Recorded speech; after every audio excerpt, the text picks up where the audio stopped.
Hello friends, कारवां भारत के एक और एपिसोड में आप सभी का बहुत बहुत स्वागत है। और आज हम बात करेंगे आरवी टूर पार्ट 2 की। जी हाँ, आरवी टूर पार्ट 1 जिसका लिंक आपको ऊपर आई बटन के साथ दिखाई दे रहा है, उसमें हमने आपको बताया था कि हमने अपने इस कैंपर वैन में क्या क्या सेटअप किया है। आज आरवी पार्ट 2 में हम आपको बताने का प्रयास करेंगे कि क्या भारत में रिक्रिएशनल व्हीकल या मोटर होम लीगल हैं। अगर हाँ, ये लीगल हैं तो इनका रजिस्ट्रेशन किस प्रकार से होता है, इनका मॉडिफिकेशन हम किस तरीके से करा सकते हैं, इसके टोल, इसका driving licence, and last but not the least, जब इस प्रकार के भारी भरकम सेटअप को लेकर आप सड़क पे जाते हैं तो क्या प्रशासन और पुलिस द्वारा आपको किसी प्रकार की दिक्कत का सामना करना पड़ता है। इन सभी प्रश्नों का उत्तर आज हम आपको देंगे। तो चलिए बिना समय गंवाए शुरू करते हैं आरवी टूर पार्ट 2।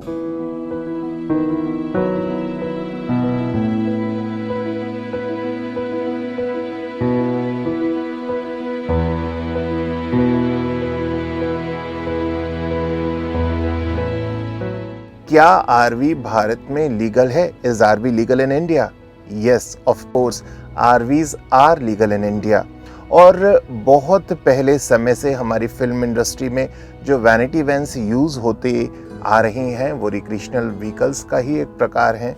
मेरा अपना ये जो कैंपर वैन है, इस तरीके के कई सारे कैंपर वैन्स पूरे भारत में रजिस्टर्ड हैं जो आरवीज का एक प्रकार है।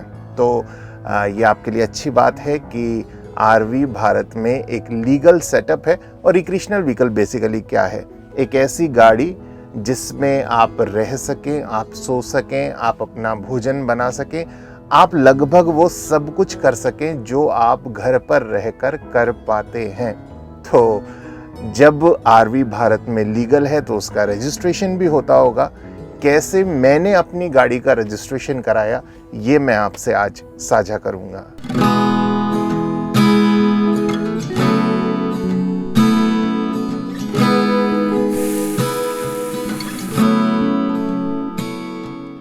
आरवी का रजिस्ट्रेशन भारत में कैसे होता है?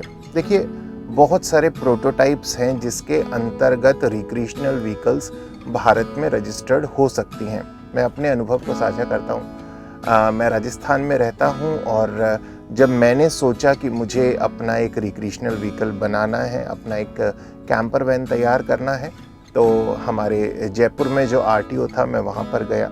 मैंने उनसे पूछताछ करी कि किस प्रकार से मैं एक बेस व्हीकल ख़रीद कर अपने आरवी को रजिस्टर्ड करा सकता हूँ। पर उन्होंने जो मुझे जानकारी दी वो मेरी जो रिक्वायरमेंट्स थी उनको फुलफ़िल नहीं करी थी। वो बोलते थे कि हम आपके व्हीकल को वैनिटी वैन में रजिस्टर्ड कर सकते हैं, जो कि है 2+D। और मुझे लगता था कि मैं जिस गाड़ी को ख़रीद के बनाऊं उसमें कम से कम मेरा परिवार और 1-2 मित्र और हम साथ में जा सकें, तो कोई 4-5 लोग, 6 लोग उसमें कम से कम जाएं, ऐसी एक गाड़ी हम तैयार करें। तो वैनिटी वैन वाला जो कंसेप्ट था वो मेरे सेगमेंट में प्रॉपर नहीं बैठता था।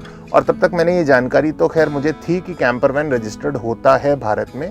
हालांकि ये जो अनुभव मुझे आया ना कि हर स्टेट में कैंपर वैन के या वैनिटी के रजिस्ट्रेशन को लेकर अलग अलग प्रकार की धारणाएं, अभी भी कोई एक इक्वल स्टेटमेंट आपको हर जगह से नहीं मिलता। तो ये एक थोड़ी सी लिमिटेशन है अभी तक, क्योंकि मोटर होम भारत में अभी तक उतना पॉपुलर कंसेप्ट नहीं हुआ है।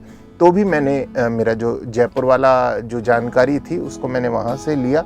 और चूँकि मेरा बिजनेस इस प्रकार का था कि मैं लगभग उत्तर भारत क्षेत्र में पर्याप्त आना जाना होता है, तो फाइनली मैंने अपनी इस गाड़ी को कैंपर वैन में रजिस्टर्ड कराया उत्तराखंड से, जो कि 7+D है, यानी कि 7 लोग इसमें बैठ सकते हैं और एक ड्राइवर इसको चला सकता है। All together 8 people.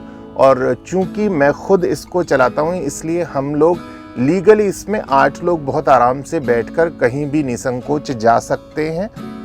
वैसे जो हमारा अनुभव आता है, 6 लोग इसमें बहुत कंफर्टेबल रहते हैं अगर हम कहीं भी ट्रैवल करें। दूसरा प्रश्न ये आता है कि इसको हम प्राइवेट नंबर प्लेट में रजिस्टर्ड कराएं या कमर्शियल नंबर प्लेट में रजिस्टर्ड कराएं।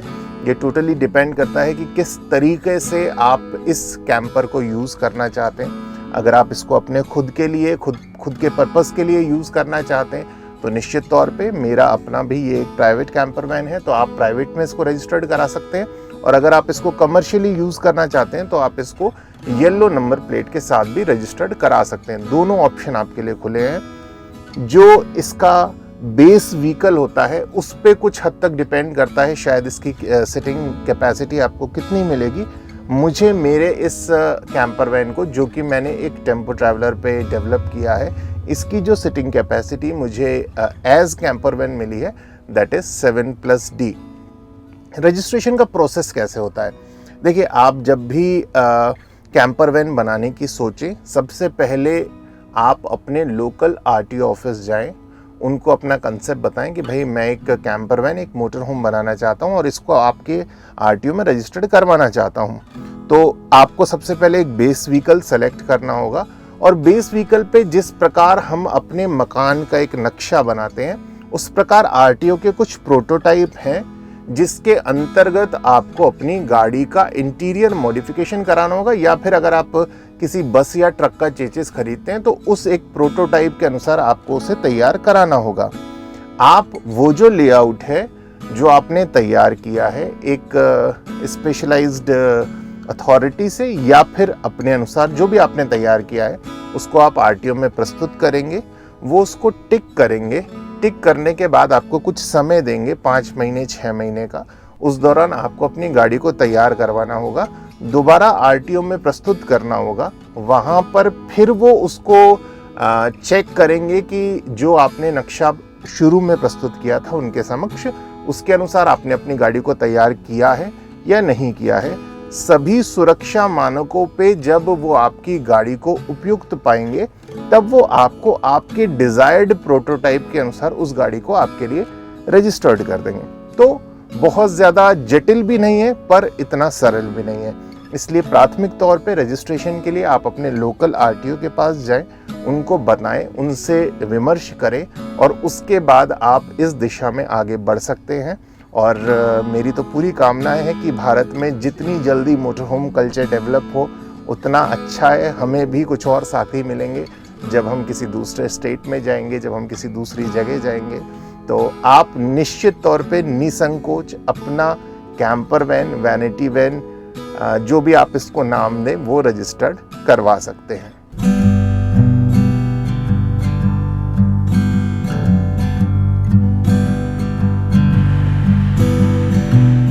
नेक्स्ट चीज आती है कैरावैन या कैंपर वैन का मॉडिफिकेशन। देखिए, इसमें दो पक्ष हैं। एक पक्ष तो ये है कि आप अपना बेस व्हीकल कौन सा सेलेक्ट करते हैं। कई बार हम फेसबुक पे देखते हैं कि एक टाटा एस है या एक टेम्पो नुमा गाड़ी है जिसपे एक बहुत सुंदर घर किसी ने तैयार कर दिया और हमें लगता है यार देखो ये कितनी अच्छी चीज़ है, इसने कितना अच्छा घर इस पे खड़ा कर दिया और इस पे तो कई जगह हम यात्राएं कर सकते हैं बहुत कंफर्टेबली।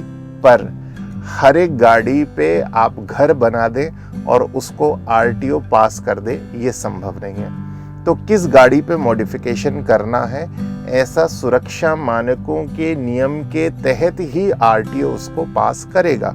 अभी तक मुझे जो सबसे पॉपुलर व्हीकल भारत में दिखाई देता है, इस पे कैंपर वैन्स डेवलप होते हैं, वो बेस व्हीकल होता है टेम्पो ट्रैवलर।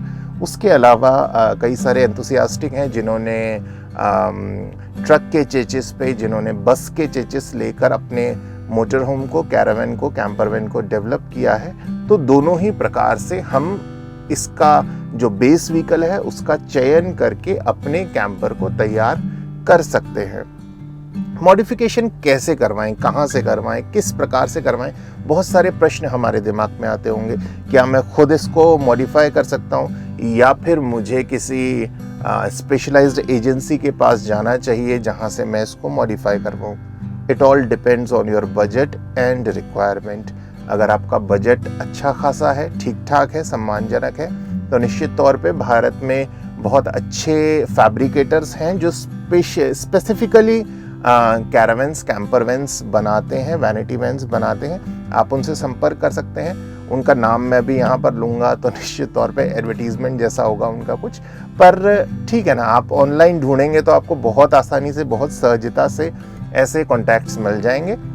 आपका बजट थोड़ा सा लिमिटेड है, आपको लगता है कि हाँ मेरे पास ये पर्टिकुलर बेस व्हीकल के अलावा ये पर्टिकुलर बजट है जिसके अंदर मैं इसको तैयार करवा सकता हूँ, तो मेरा बहुत अच्छा सुझाव है कि आप आपके आसपास जो फैब्रिकेटर हैं जो बस का चेचिस तैयार करते हैं, आप उनके पास जाएंगे, आप उनको समय देंगे, आप उनको डिज़ाइन देंगे, आप उनके साथ रहकर मिलकर अपने कैंपर को तैयार करवाएंगे जिस प्रकार से मैंने कराया, तो आप एक बहुत अच्छे सीमित बजट में एक बहुत बढ़िया कैंपर वैन तैयार कर सकते हैं। बट माइंड इट, आप जो कैंपर वैन का डिज़ाइन तैयार करें उसको आरटीओ को ज़रूर बताइएगा, क्योंकि जब ऐसा नहीं हो कि आपने शुरू में उसको कुछ और डिज़ाइन का लेआउट दिया था और एक नए नक्शे के साथ आप अपना पूरा कैंपर वैन तैयार करा लें, फिर आपको रजिस्ट्रेशन में बाद में प्रॉब्लम आ सकती है। तो मॉडिफिकेशन में आप स्वतंत्र हैं, किस प्रकार का फैब्रिकेटर आप चयन करते हैं आपके बजट के ऊपर निर्भर करता है। एक अच्छी बेस व्हीकल खरीदें।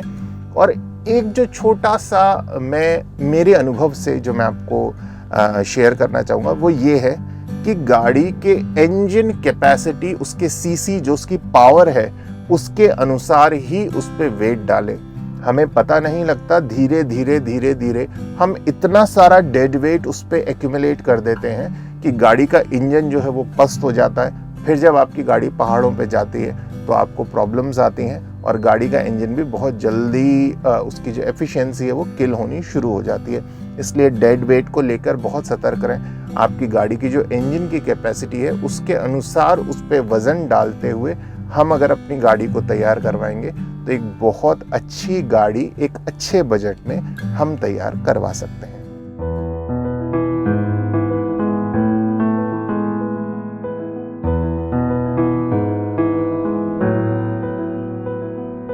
तो चलिए बात करते हैं इसके ड्राइविंग लाइसेंस की और टोल की। देखिए ड्राइविंग लाइसेंस, मेरी जो ये गाड़ी है इसको मैं LMV लाइट मोटर व्हीकल के DL के साथ चलाता हूँ, उसमें मुझे कोई दिक्कत नहीं आती है। ये मैं इसलिए चला पाता हूँ क्योंकि मेरा ये जो व्हीकल है ये LMV में ही रजिस्टर्ड है, 7+D है, इसलिए एक सामान्य 4 व्हीलर का DL मुझे आवश्यकता होती है इस गाड़ी को ड्राइव करने के लिए। निश्चित तौर पे अगर मैं हैवी चेचिस पे बनाता हूँ तो शायद एक भिन्न प्रकार के लाइसेंस की मुझे आवश्यकता होगी, या फिर अगर मैं इसको कमर्शियल कन्वर्ट कराता हूँ तो मुझे एक कमर्शियल लाइसेंस की आवश्यकता होगी। पर अगर आप टेम्पो ट्रैवलर पे अपना कैंपर वैन बना रहे हैं और आप ये सोचकर चिंतित हैं कि अब मुझे इसके लिए एक हैवी लाइसेंस की आवश्यकता होगी, तो आपकी समस्याएं यहाँ पर ख़त्म होती हैं, क्योंकि आप एक LMV लाइसेंस के साथ इसको बहुत ईजिली ड्राइव कर सकते हैं।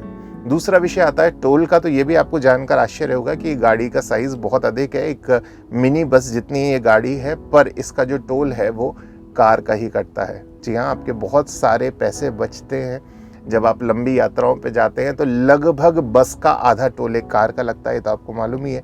और क्योंकि इसका टोल एक कार का कटता है इसलिए आपको बहुत सहजता होती है, सुविधा होती है। और कई बार तो जो क्योंकि पहले तो मेरे साथ भी दिक्कत आती थी कि टोल वाले से बहस करनी पड़ती थी कि भाई देखो इसका कार का टोल कटेगा, नहीं मानता था, कई बार मान जाता था तो उसको जो मांगता था वो देने पड़ते थे।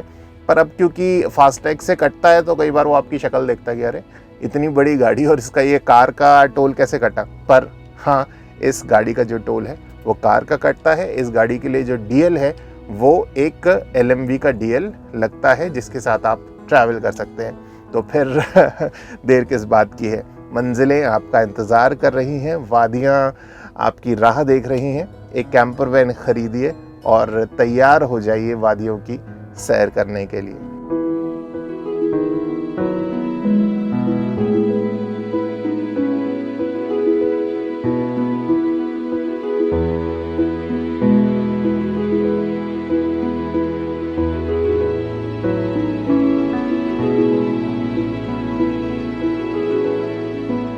अब बात आती है कैंपर वैन या इस प्रकार के मोटर होम के मेंटेनेंस की। मेंटेनेंस है भी और नहीं भी है। जब आप अपना एक घर बनाते हैं तो उसके साथ आपकी संवेदनाएं जुड़ी होती हैं। वैसी ही मेरा पर्सनल अनुभव आपसे शेयर कर रहा हूँ। जब भी हम इस कैंपर वैन के अंदर आकर बैठते हैं, अपना कुछ समय बिताते हैं, तो हमें नई नई चीज़ें सूझती रहती हैं। अभी हमने पीछे एक फ्रिज लगा था, वो फ्रिज निकाल दिया, हमें लगा कि इस फ्रिज को निकाल के हमें पेंट्री स्पेस डेवलप करना चाहिए, तो हमने वहाँ पेंट्री स्पेस डेवलप कर दी। अमेज़ॉन पे बैठ के हमें लगता है कि अभी मैंने एक बहुत अच्छा जो कॉफ़ी ब्लेंडर है वो ख़रीदा अपने इस कैंपर के लिए। तो ऐसी छोटी छोटी चीज़ें, जैसे आप सपने संजोते हैं अपने घर के लिए, ऐसे ही आपका एक छोटा सा घर तैयार होता है जिसके लिए आप सपने बुनना चालू करते हैं। तो इसको जब आप मेंटेन करेंगे तो इंजन वाइज इसका मेंटेनेंस उतना नहीं आता। टेम्पो ट्रैवलर एक बहुत अच्छा इंजन है, इसमें मर्सिडीज़ का इंजन है, फोर्स मोटर्स इसको बनाती है। इंजन बहुत अच्छा है, रनिंग बहुत अच्छी है इसकी। इसका जो एवरेज है वो हमें देता है लगभग ये 8 का एवरेज हाईवे पे। तो 8 इज़ वेरी गुड, मतलब बहुत ज़्यादा महंगा नहीं पड़ता। मैंने पहले भी पिछले कुछ व्लॉग्स में शेयर किया है कि जब हम जाते हैं तो इसकी रनिंग कॉस्ट बहुत ज़्यादा नहीं आती। हाँ, चलाते वक्त थोड़ा सा ध्यान रखना पड़ता है। जब आप इसको मेंटेन करते हैं तो इसकी क्लीनिंग का बहुत ध्यान रखना पड़ता है। जो सबसे बड़ी प्रॉब्लम मैं फेस कर रहा हूँ इस मोटर होम में वो है चूहों की।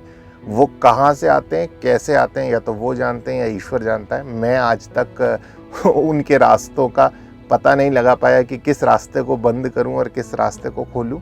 जैसे तैसे वो अंदर आ जाते हैं, खूब नुकसान करते हैं। हमारे एक तार को काट दिया, फिर मुझे उसे बाईपास करना पड़ा। अभी हमारे इस कैंपर वैन की कुछ लाइट्स हैं जो ऑपरेटिव नहीं है क्योंकि चूहे ने उसका तार काट दिया।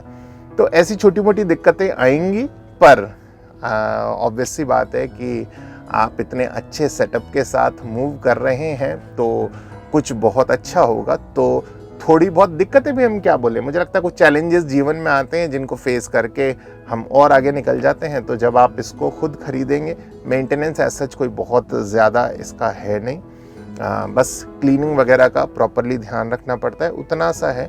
तो आप इसको बहुत अच्छे से मेंटेन कर पाएंगे और चला पाएंगे। और हाँ, दूसरी विशेष बात जो मुझे लगती है कि इतना ज़्यादा इसकी रनिंग होती नहीं है, क्योंकि जब आप शहर में होते हैं तो इसको आप इतना इधर उधर आने जाने में इस्तेमाल करते नहीं है। सिर्फ आप जब लंबी ट्रिप्स पे जाते हैं तब इसका इस्तेमाल करते हैं। तो कुछ चीज़ें होती हैं जो एक पर्टिकुलर टाइम इंटरवल के बाद आपको इसकी चेंज करानी होती हैं। भले आप इसको चलाएं नहीं चलाएं, आपको ऑयल एक पर्टिकुलर टाइम के बाद चेंज कराना होगा। बहुत लंबे समय तक इंजन बंद नहीं रहे, इसलिए हफ्ते में एक बार आप इसको स्टार्ट करें और बंद कर दें। अगर आपके यहाँ कोई ड्राइवर है जो उसको मेंटेन करता है तो बहुत अच्छी बात है। अगर आप खुद इसको मेंटेन कर रहे हैं तो फिर इन छोटी छोटी चीज़ों का ध्यान रखेंगे तो बहुत अच्छे से, बहुत लॉन्ग टर्म के लिए आप इसको यूज़ कर पाएंगे। तो मेंटेनेंस साइड पे बहुत अधिक कुछ नहीं है। आप इसको लीजिए, चलाइए, एंजॉय करिए।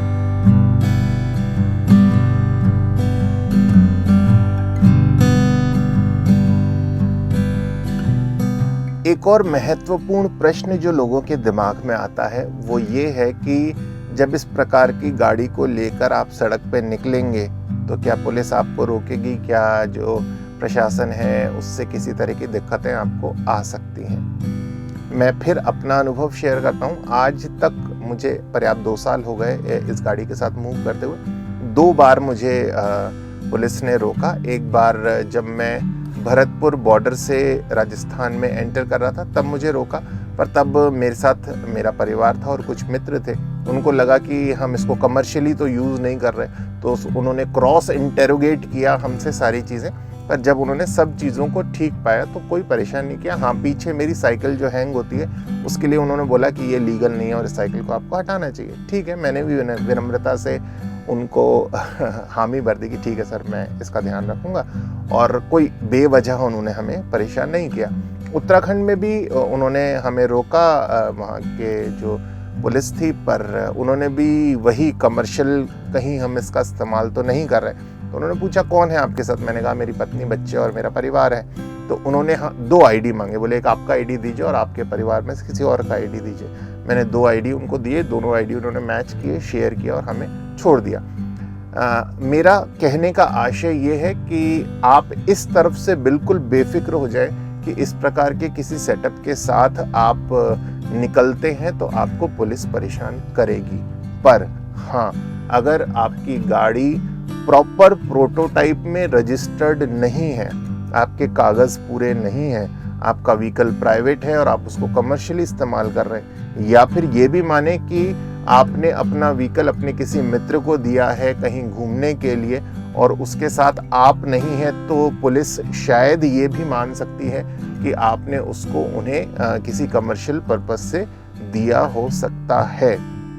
कार देने लेने में कोई दिक्कत नहीं, पर इस प्रकार के व्हीकल के साथ ये दिक्कतें आ सकती हैं, क्योंकि मुझे हर बार जो इंटेरोगेट किया गया वो इसी आधार पे किया गया कि कहीं मैं इस व्हीकल का कमर्शियल उपयोग तो नहीं कर रहा हूँ। तो ऐसी कोई समस्या भारत की पुलिस के साथ नहीं आती है इस गाड़ी को चलाने में, बशर्ते कि आपके कागज पूरे हों इस गाड़ी से संबंधित और आप इसका मिसयूज यानी कि प्राइवेट नंबर प्लेट के साथ कमर्शियल उपयोग नहीं कर रहे हों। ये सब चीज़ें अगर आप फुलफिल करते हैं तो आप भी कैंपर वैन लीजिए। मेरी अग्रिम शुभकामनाएं आपको, क्योंकि ये व्लॉग्स जो भी देखते हैं मुझे लगता है उनको कहीं ना कहीं अपने जीवन में लगता है कि हम इस प्रकार का जीवन व्यतीत करें, मोटर होम लाइफ जिएं। और अगर आप इस प्रकार का जीवन जीना चाहते हैं भारत में तो ये संभव है। कुछ छोटे मोटे चैलेंजेस, क्योंकि इंडिया में अभी मोटर होम लाइफ उतनी पॉपुलर नहीं है, हो सकता है आएंगे, पर उनका भी अपना एक अलग ही मज़ा है। सो हमारी शुभकामनाएं आपके साथ हैं, हमारी अग्रिम बधाई आपके साथ है। आप भी मोटर होम लाइफ स्टार्ट करें, ऐसी हम कामना करते हैं। अगले व्लॉग में आपके साथ फिर मुलाकात होगी। कुछ हम प्रयास करेंगे आपके जो प्रश्न कमेंट्स के रूप में आते हैं उनको हम अगले व्लॉग में शामिल कर पाएँ, उनका जवाब दे पाएँ, ऐसा प्रयत्न हमारा रहेगा। आपसे शीघ्र दोबारा मुलाकात होगी। अपना ख्याल रखिएगा, स्वस्थ रहिएगा, फिर मिलेंगे। नमस्कार।